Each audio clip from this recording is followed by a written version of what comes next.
Rajasthan paper leak मामले में अब नया मोड़ सामने आया है। कांग्रेस नेताओं के करीबियों के ठिकानों पर ईडी की छापेमारी के बाद बीजेपी नेता और राज्यसभा सांसद किरोड़ीलाल मीणा ने बड़ा दावा किया है। उन्होंने कहा कि जयपुर के गणपति प्लाजा के प्राइवेट लॉकर्स में करोड़ों का काला धन छिपा है।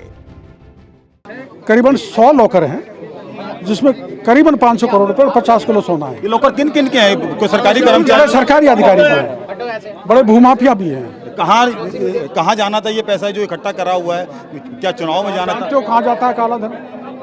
अब क्या रहेगा? आप धरना दे रहे हैं? धरना है, जब तक काले धन को देखेंगे नहीं, सोने को निकालेंगे नहीं, तब तक मैं यहीं बैठा हूँ। किरोड़ीलाल मीणा अब इसके खिलाफ धरने पर बैठ गए हैं। उन्होंने ऐलान कर दिया कि जब तक काले धन का खुलासा नहीं हो जाता तब तक वो गणपति प्लाजा के बेसमेंट में प्राइवेट लॉकर के बाहर धरने पर बैठे रहेंगे। किरोड़ीलाल मीणा ने दावा किया कि प्राइवेट लॉकर्स में पेपर लीक के काले धन के साथ जल जीवन मिशन और DOIT डिपार्टमेंट से जुड़ा काला धन भी रखा गया है। मौके पर स्थानीय पुलिस पहुंच चुकी है। हालात पर नजर रखी जा रही है। संभावना जताई जा रही है कि पूरे मामले में इनकम टैक्स के अधिकारियों को सूचित कर मौके पर बुलाया जा सकता है। किरोड़ीलाल मीणा का दावा है कि यहाँ 100 निजी लॉकर्स में 500 करोड़ रुपए का काला धन और 50 किलो सोना रखा हुआ है। उन्होंने पुलिस से लॉकर्स खोलने की मांग की। हालांकि पुलिस ने ये खुलासा नहीं किया कि ये लॉकर्स किसके हैं। 100 लॉकर यहाँ पर अवैध रूप से है। RBI की परमिशन नहीं, RBI की जानकारी में नहीं, केंद्र सरकार की जानकारी में नहीं। 100 लॉकर में कम से कम 500 करोड़ रुपए काला धन और 50 किलो सोना रखा हुआ है। किस किस का है वो नाम अभी नहीं बताऊंगा। मैं नाम उजागर कर दूंगा तो राजनीतिक दबाव में ये लॉकर खुलेंगे। वैसे मीणा ने कहा कि वो नामों का खुलासा बाद में करेंगे।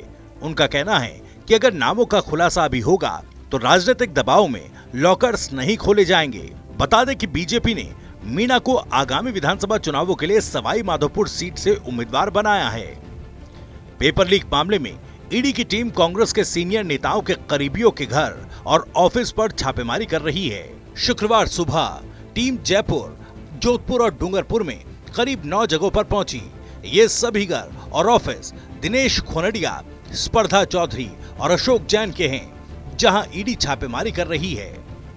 वहीं ईडी की छापेमारी पर कांग्रेस नेता भीमराव जाखड़ ने कहा कि हमें अंदेशा पहले से था, क्योंकि अब चुनाव नजदीक आ गए हैं और बीजेपी की जमीन खिसकती नजर आ रही है। इसी डर की वजह से केंद्र ने ईडी को वहां भेजा है। हम कांग्रेसी इससे डरने वाले नहीं हैं। इसका इंतजार था, वो आज देखने को मिला। सुबह सुबह ईडी ने राजस्थान के अंदर कांग्रेस नेताओं की छापेमारी की। दिनेश खोडनिया जी कांग्रेस के वरिष्ठ नेता रहे, उनके आवास पे छापा मारा गया।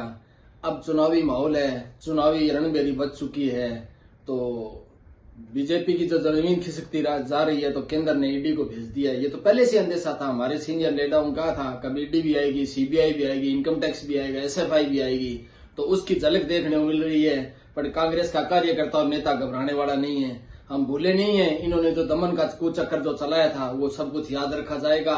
और राजस्थान के अंदर इनको जैसे हिमाचल में भगाया था, कर्नाटक में भगाया था, उसी तरह बीजेपी को यहाँ से 2023 के अंदर उखाड़ फेंकेंगे। 2024 के अंदर हम लोग इसको केंद्र से भी उखाड़ फेंकेंगे और जनता को अमन और चैन मिलेगा।